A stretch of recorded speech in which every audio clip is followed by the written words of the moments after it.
God is good and all the time. Sekali lagi, Allah itu baik. Katakan selamanya. Allah itu baik dan selamanya.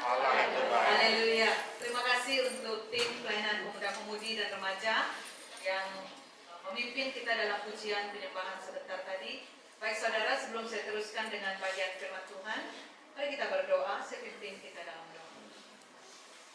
Bapak yang sangat baik, kami sangat bersyukur atas penyertaan pimpinan Tuhan sepanjang kehidupan kami, sehingga pada saat pagi hari ini kami ada di tempat ini, itu semua karena anugerah Tuhan. Sebentar lagi Tuhan, kami akan belajar bagian dari firman Tuhan.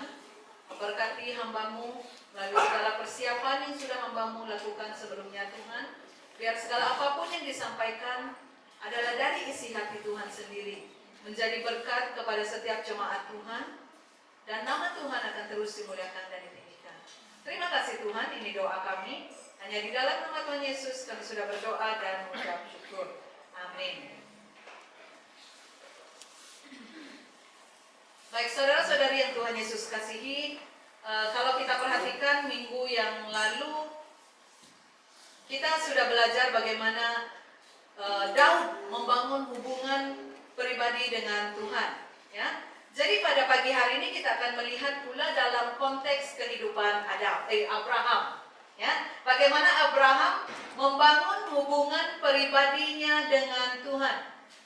Saudara, kalau kita perhatikan di dalam Alkitab, Yakobus ada menyebut bahwa Abraham itu sebagai sahabat Allah, ya. Dalam Yakobus pasal 2 ayat 23 berkata, lalu percayalah Abraham kepada Allah, maka Allah memperhitungkan hal itu kepadanya sebagai kebenaran. Karena itu Abraham disebut sahabat Allah. Nah, ini merupakan suatu panggilan yang sangat istimewa, yang tidak ada satu orang pun manusia dan tidak ada digunakan oleh mana-mana pribadi di dalam Alkitab. Hanya Abraham yang mendapat gelaran ini. Dan kita perhatikan saudara, sehingga setiap orang percaya itu dari generasi sampai ke generasi, sehingga pada saat hari ini kamu dan saya juga digelar sebagai anak-anak Abraham, yaitu anak kepada sahabatnya Allah itu tadi. Galatia 3 ayat 7 berkata, jadi kamu lihat bahwa mereka yang hidup dari iman, mereka itulah anak-anak Abraham. Berarti di sini saudara kita melihat betapa pentingnya dampak atau kesan dari kehidupan Abraham itu dalam sejarah kehidupan manusia. Dan pagi ini kita akan melihat sebuah tema yang akan kita bahaskan bersama, yaitu membangun hubungan pribadi dengan Tuhan, ya. Abraham membangun hubungan pribadi dengan Tuhan. Dalam Kejadian 12 ayat 1 hingga 9. Ini yang akan kita bahaskan pada pagi hari ini. Kalau kita perhatikan saudara, Kejadian pasal 12 ayat 1 hingga 9 itu berbicara tentang Abraham dipanggil oleh Allah. Oke, saya tidak akan bacakan ayatnya karena kita akan bahaskan ayat itu dalam bahagian-bahagian yang kita akan perhatikan sebentar nanti. Tetapi sebelum itu mari kita lihat latar belakang kepada kejadian ini. Oke, kalau kita perhatikan sebenarnya pada saat ini dalam Kejadian pasal 12 ayat 1 hingga 9 tadi, Abraham itu dia tidak tahu kemana Allah mau menuntunnya. Bayangkan saudara, dia harus membuat sebuah perjalanan yang begitu panjang tanpa dia tahu mana hala tuju dia. Dia harus pergi kemana, dia harus melangkah kemana, siapa bersama dengan dia, seperti apakah perjalanan itu nanti. Saudara, Abraham tidak tahu. Tetapi Abraham, dia percaya. Dia percaya akan ada tuntunan dan pimpinan dari Tuhan dalam kehidupannya. Maka dia melangkah. Dia melangkah dan terus melangkah. Walau dia tidak pasti kemana dia harus pergi.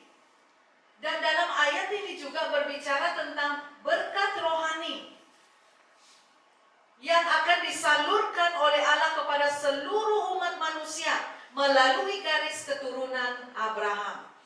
Saudara, janji Allah kepada Abraham adalah sejak semula, yaitu sejak dari awal, maksud Injil ini adalah untuk memberkati semua orang. Selain memberikan keselamatan dan kemurahan kepada manusia. Dan sekarang Allah sedang melaksanakan maksud ini melalui Yesus Kristus. Nah, jadi kalau kita perhatikan dalam konteks bacaan kita tadi, Kejadian 12 ayat 1 hingga 9 ini menjelaskan tentang yang pertama panggilan Allah terhadap Abraham. Waktu itu dia dikenali sebagai Abram. Dia diminta oleh Allah untuk pergi ke tanah Kanaan. Kemudian ayat ini juga berbicara tentang ketaatan Abraham terhadap panggilan ini. Artinya terhadap panggilan Allah di dalam hidupnya. Dan yang ketiga, kalau kita lihat bagian pembacaan kita ini, ia berbicara tentang Abraham, dia sudah sampai di tanah Kanaan itu. Kedatangan Abraham di tanah Kanaan.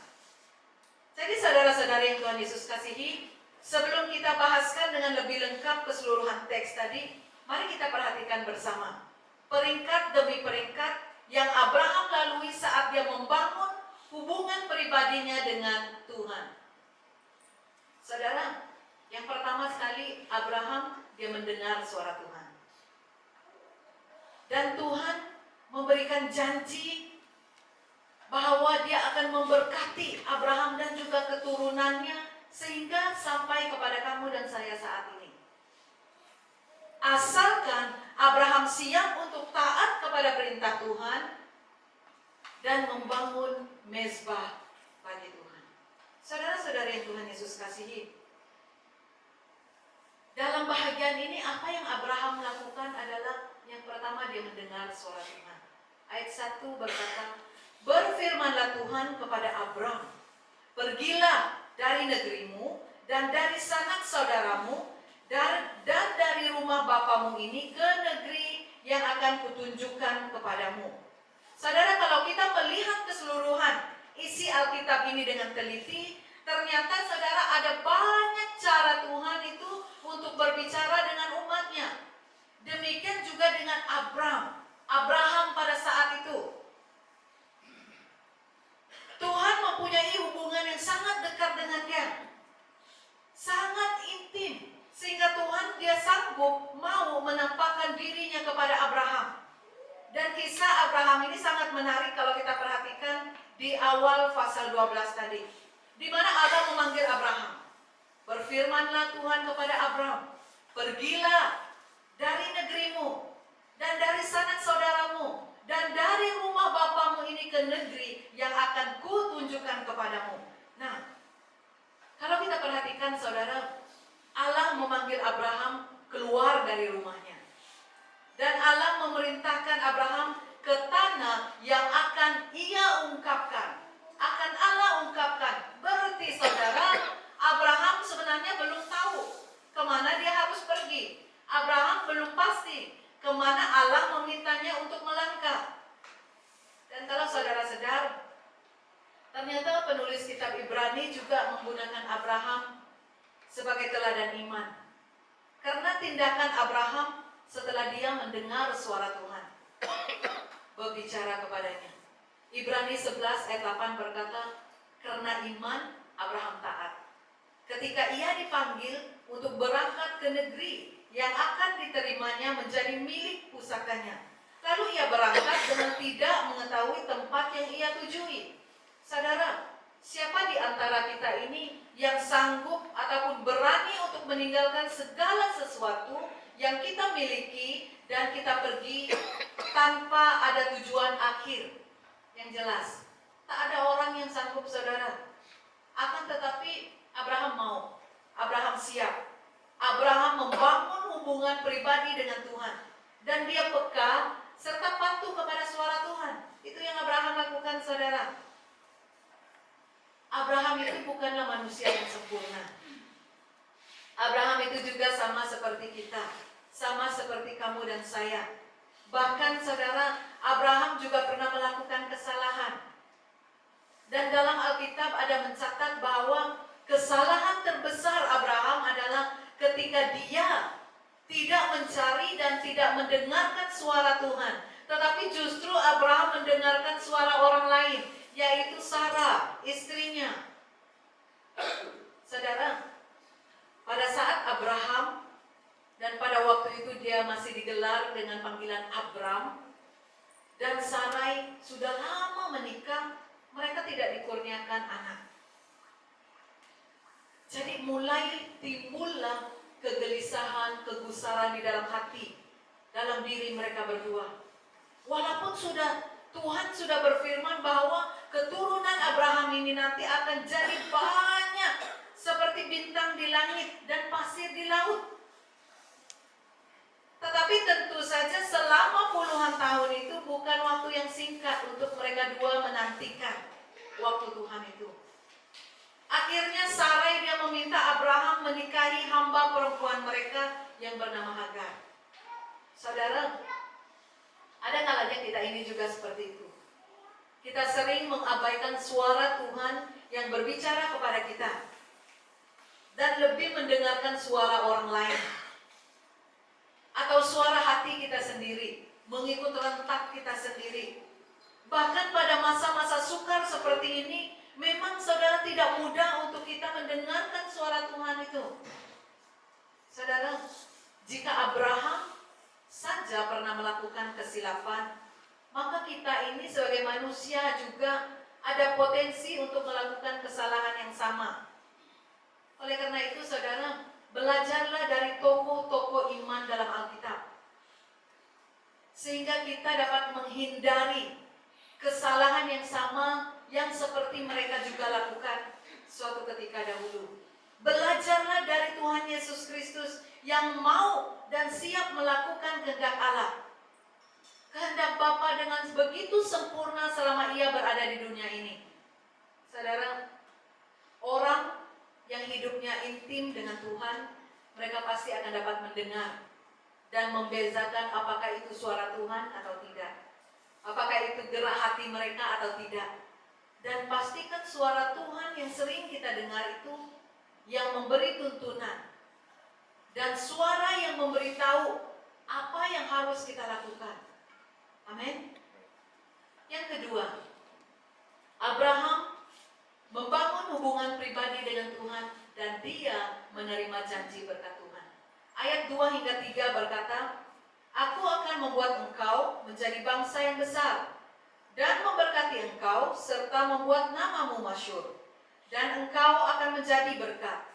Aku akan memberkati orang-orang yang memberkati engkau dan mengutuk orang-orang yang mengutuk engkau, dan olehmu semua kaum di muka bumi akan mendapat berkat. Saudara, berkat Tuhan itu pasti akan mengiringi kehidupan orang-orang yang dekat dengan Tuhan. Dan inilah janji yang diberikan oleh Allah kepada Abraham, bahwa janji Abraham akan diberikan tanah yang akan menjadi miliknya sendiri. Janji Allah kepada Abraham bahwa dia akan menjadi bangsa yang besar, dan janji Allah kepada Abraham bahwa dia akan diberkati oleh Tuhan.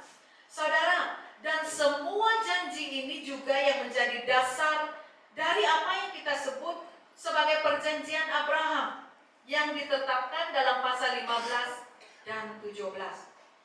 Seperti yang saya jelaskan awal tadi, Abraham juga pernah tersandung di dalam kehidupannya.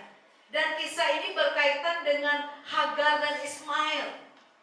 Bayangkan saudara, ketika kita ini mengandalkan kekuatan kita sebagai manusia, kemampuan pribadi kita, ternyata kita ini malah akan merumitkan lagi keadaan itu, merumitkan lagi situasi yang sudah sedia susah. Dan disinilah Abraham silap. Dia seharusnya percaya dan sabar menantikan janji Tuhan dalam kehidupannya dan Sarah. Allah kan sudah berjanji bahwa dia akan memberikan keturunan kepada Abraham dan Sarah. Namun dalam ketidaksabaran mereka untuk mendapatkan ahli waris, ternyata keadaan itu membawa masalah. Dan konflik yang terjadi antara Sarah dan Hagar itu, dan beberapa waktu kemudian antara Ismail dan Ishak. Saudara, banyak hal yang berlaku karena kita tidak menantikan janji-janji Tuhan itu dalam kehidupan kita. Karena ketidaksabaran kita dalam menantikan pekerjaan tangan Tuhan. Seharusnya Abraham yang sudah dibangun hubungannya dengan Tuhan itu, dia harus percaya bahwa dia akan menerima berkat janji Tuhan itu dalam hidupnya. Saudara-saudara yang Tuhan Yesus kasihi, seringkali kita ini tidak mau bersabar menantikan janji Tuhan. Baru beberapa lama waktu kita menunggu, kita mulai bersungut-sungut, kita mulai tidak percaya kepada apa yang dijanjikan oleh Tuhan dalam kehidupan kita. Bahkan tidak sedikit yang akhirnya memutuskan untuk mendapatkan sesuatu dengan cara atau usahanya sendiri, yang sudah jelas tidak sesuai dengan firman Tuhan. Kita harus sadar, saudara, mana mungkin kita ini dapat menggenapi kehendak Allah melalui kekuatan pribadi kita. Karena biasanya usaha atau keupayaan manusia itu sangat terbatas. Malah akan menimbulkan jauh lebih banyak masalah berbanding jalan penyelesaian buat setiap kita. Saudara-saudari yang Tuhan Yesus kasihi, bersabarlah untuk sesuatu yang kita nantikan di dalam kehidupan kita. Jangan membuat jalan pintas, jangan membuat shortcut, karena pasti hasilnya tidak akan menjadi lebih baik. Jika hari ini saudara sedang menantikan pekerjaan, teman hidup, atau apa saja yang saudara nantikan, bersabarlah. Ketika Tuhan sudah menjanjikan sesuatu kepada kita, seharusnya tindakan kita ini adalah setia dan sabar. Nantikan penggenapan janji Tuhan itu menurut waktu dan masanya Tuhan. Nantikan dengan penuh pengharapan kepada Tuhan. Karena orang-orang yang mengandalkan Tuhan tidak akan pernah dikecewakan. Dan janji Tuhan itu pasti akan digenapi dalam kehidupan kita. Amin. Amin. Yang ketiga kita perhatikan, Abraham dia membangun hubungan pribadi dengan Tuhan dan dia taat kepada perintah Tuhan. Ayat 4 hingga 5 berkata, lalu pergilah Abraham seperti yang difirmankan Tuhan kepadanya. Dan Lot pun ikut bersama-sama dengan dia. Abraham berumur 75 tahun ketika ia berangkat dari Haran. Abraham membawa Sarai istrinya dan Lot anak saudaranya dan segala harta benda yang didapat mereka dan orang-orang yang diperoleh mereka di Haran. Mereka berangkat ke tanah Kanaan, lalu sampai di situ. Saudara, walaupun pada awalnya Abraham dia lalai sama seperti kita, namun yang membuat Abraham istimewa adalah dia mentaati Allah.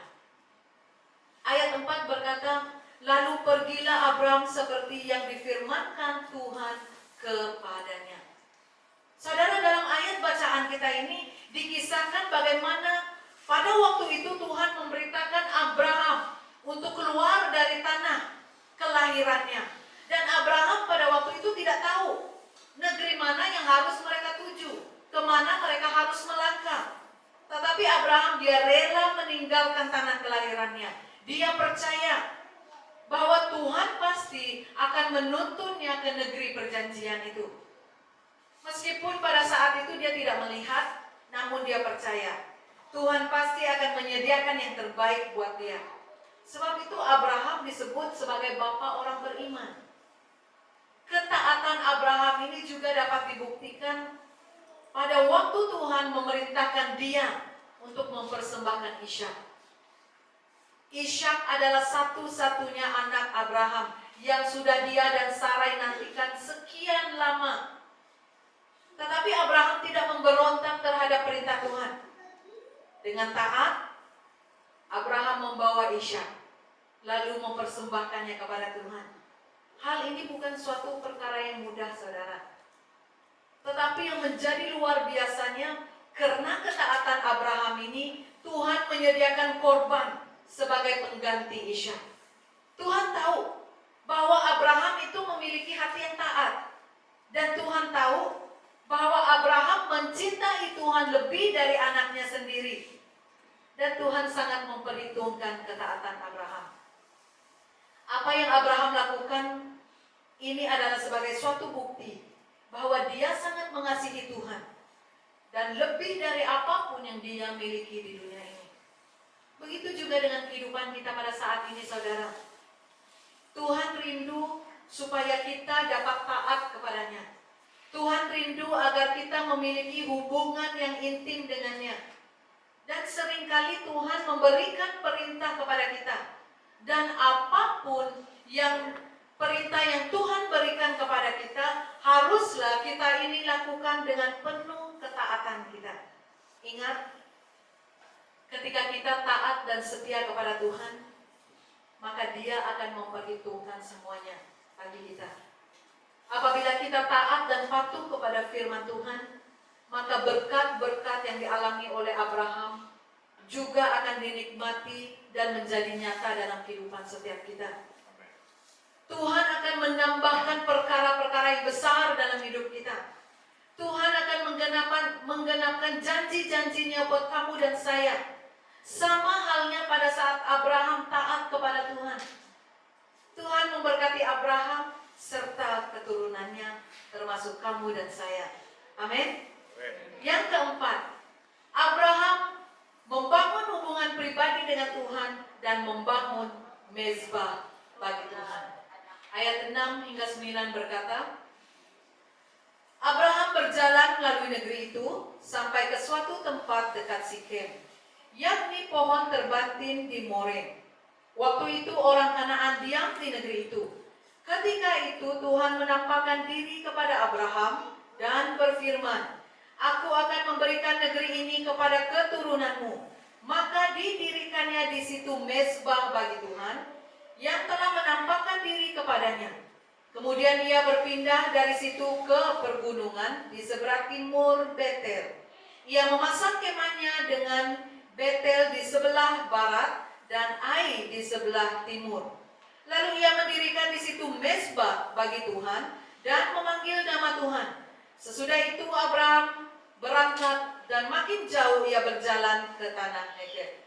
Saudara, Abraham ini adalah salah satu contoh tokoh Alkitab yang sentiasa membangun mezbah bagi Tuhan.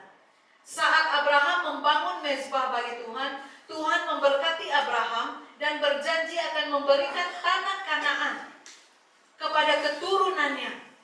Tetapi Tuhan tidak hanya berjanji, Tuhan juga menggenapi janjinya dalam kehidupan Abraham. Iman dan ketaatan Abraham adalah sebuah buah ketekunannya saat beribadah kepada Tuhan. Dan ini adalah sebagai bukti bahwa dia tekun, dia beribadah, dan dia memiliki persekutuan yang akrab dengan Tuhan melalui mezbah-mezbah yang dia bangun. Saudara, mezbah ini berbicara tentang ibadah. Artinya Abraham menghormati Tuhan. Dan kalau kita perhatikan, saudara, di atas mezbah yang Abraham bangunkan ada korban yang akan dipersembahkan kepada Tuhan.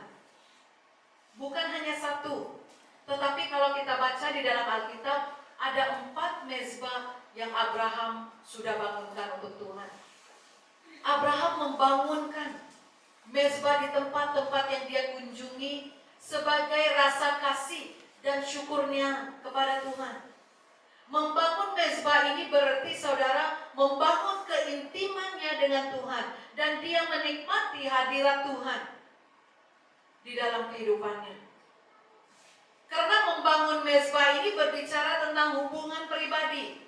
Orang yang membangun mezbah itu dengan pribadi orang yang menerima mezbah yang dibangun itu.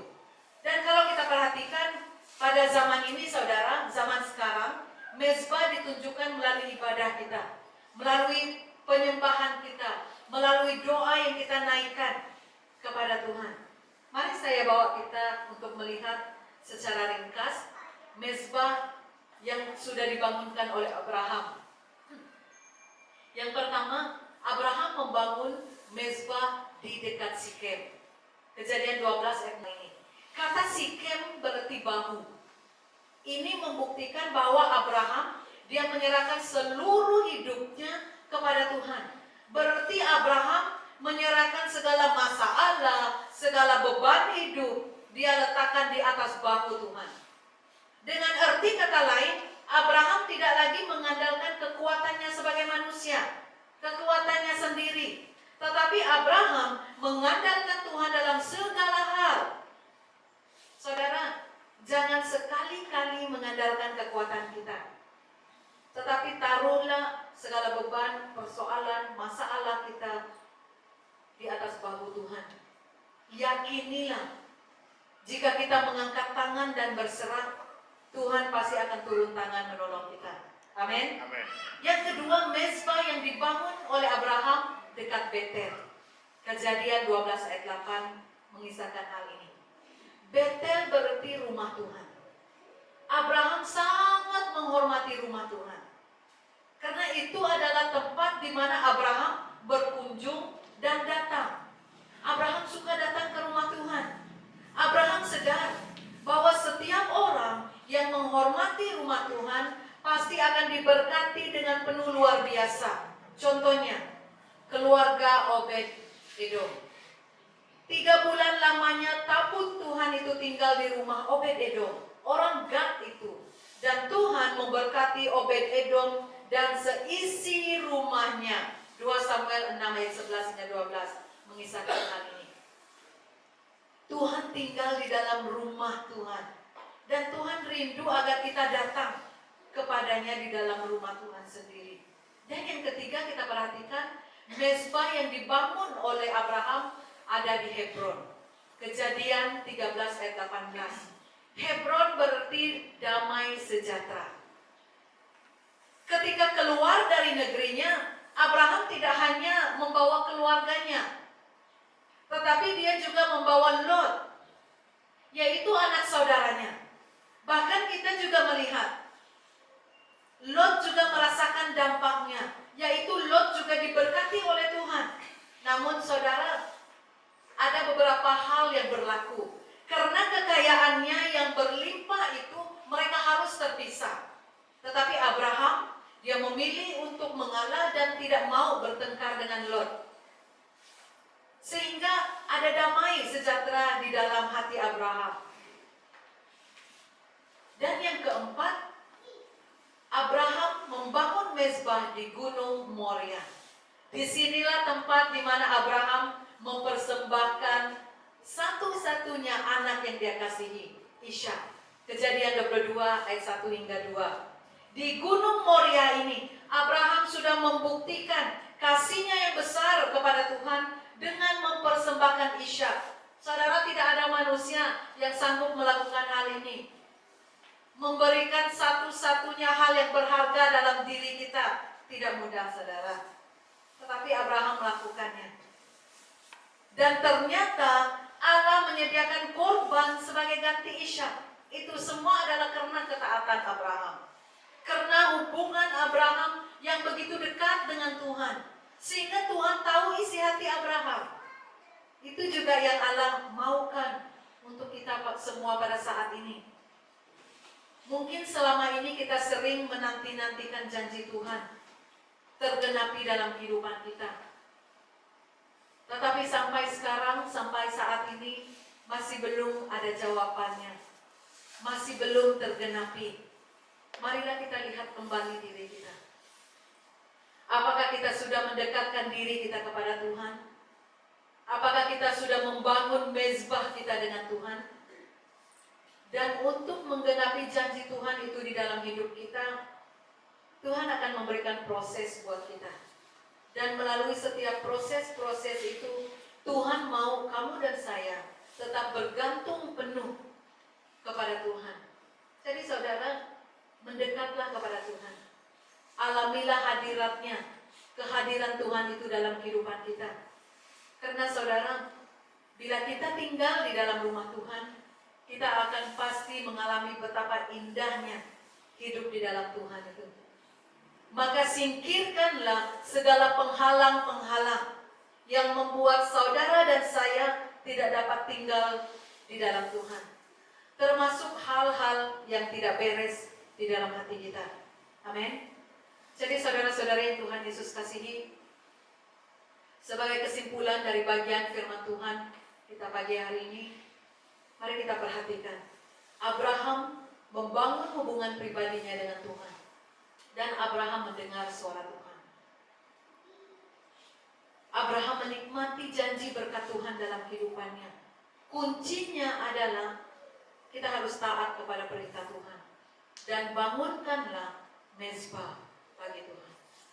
Saudara, kalau kita perhatikan jejak kehidupan pribadi kita dari dulu sehingga pada saat ini, pasti kita dapat melihat bagaimana campur tangan Tuhan itu dalam kehidupan kita. Ada kedaulatan Tuhan di dalam hidup kita yang bekerja dalam hidup kita setiap hari. Keterlibatan Allah dalam kehidupan kita itu. Tidak perlu malaikat datang di depan kita berbicara kepada kita melalui semak duri atau semak duri yang berapi-api atau membelah lautan. Tetapi cukuplah kalau saudara dan saya mendekatkan diri kita kepada Tuhan. Bangunkanlah hubungan pribadi yang dekat dengan Tuhan. Keintiman kita dengan Tuhan itu. Saudara, Allah sedang mengawasi dan menyusun setiap peristiwa dalam hidup kita. Mungkin kita sudah merasakan bahwa perjalanan kehidupan kita tidak begitu baik. Mungkin kita merasakan bahwa perjalanan kehidupan kita begitu banyak onak durinya. Namun kehidupan Abraham ini adalah bukti bahwa kehadiran Allah dalam kehidupan setiap manusia itu sangat nyata. Bahkan semua kegagalan Abraham membuktikan kepada kita bahwa Allah itu tetap hadir walau di tengah-tengah keterpurukan kita. Dan tidak seorang pun manusia yang dapat menggagalkan semua rencana Allah. Amin. Mari kita berdoa. Tuhan Bapa kami dalam kerajaan surga, terima kasih atas bagian firman Tuhan yang kami renungkan bersama pada pagi hari ini. Kiranya ia akan menguatkan setiap pribadi kami. Tuhan, seperti mana Engkau sudah memberkati Abraham serta keturunannya, demikian juga dengan setiap kami. Kami percaya janji-janji Tuhan akan tergenapi dalam kehidupan kami. Dan kami percaya Engkau Tuhan akan menyertai kami dalam setiap langkah hidup kami, memberkati setiap kami dalam segala apapun yang kami lakukan, yang kami usahakan dalam kehidupan kami, pasti akan berhasil. Tuhan, kami berdoa untuk setiap jemaat Tuhan, baik yang saat ini menyertai kami melalui live streaming di rumah, di tempat kerja mereka, bahkan dimanapun mereka ada saat ini. Engkau memberkati setiap mereka, memberkati setiap keluarga jemaat Tuhan, baik dalam pekerjaan, baik dalam segala usaha kami, baik dalam persekolahan anak-anak kami. Kami serahkan semuanya ke dalam tangan-Mu. Tuhan, kami berdoa untuk jemaat Tuhan yang mungkin saat ini ada dalam kelemahan tubuh, dimanapun mereka berada Tuhan, yang sedang menerima rawatan di hospital ya Tuhan, bahkan di rumah mereka masing-masing. Mari Tuhan Engkau melawati setiap mereka, sentuh bahagian-bahagian tubuh yang sedang sakit pada saat ini. Dan kami berdoa, di dalam nama Tuhan Yesus, mereka akan mengalami pemulihan dari Tuhan, mereka akan mengalami kesembuhan dari Tuhan. Tuhan, kami juga berdoa, mungkin ada jemaat Tuhan yang saat ini ada dalam pergumulan permasalahan ya Tuhan. Mungkin kami tidak akan mengetahui apapun yang mereka lalui dalam kehidupan mereka. Tapi saat ini Tuhan, kami berdoa, kami serahkan mereka ke dalam tangan-Mu. Tuhan, kami percaya saat semua pintu-pintu tertutup, Tuhan akan membukakan satu pintu buat kami ya Tuhan. Segala beban yang kami tanggung, Tuhan akan lepaskan. Segala sakit penyakit yang kami tanggung, Tuhan akan sembuhkan. Kami berdoa ya Tuhan, biarlah hadirat Tuhan terus memenuhi seluruh kehidupan kami. Kemanapun kami akan pergi ya Tuhan, biar kami akan menjadi saluran berkat Tuhan, dan nama Tuhan akan terus dimuliakan dan ditinggikan. Haleluya Tuhan Yesus, terima kasih. Ini doa kami, hanya di dalam nama Tuhan Yesus kami sudah berdoa dan mengucap syukur. Amin. Oke, terima kasih. Demikian ibadah kita untuk sesi yang pertama. Tuhan Yesus memberkati.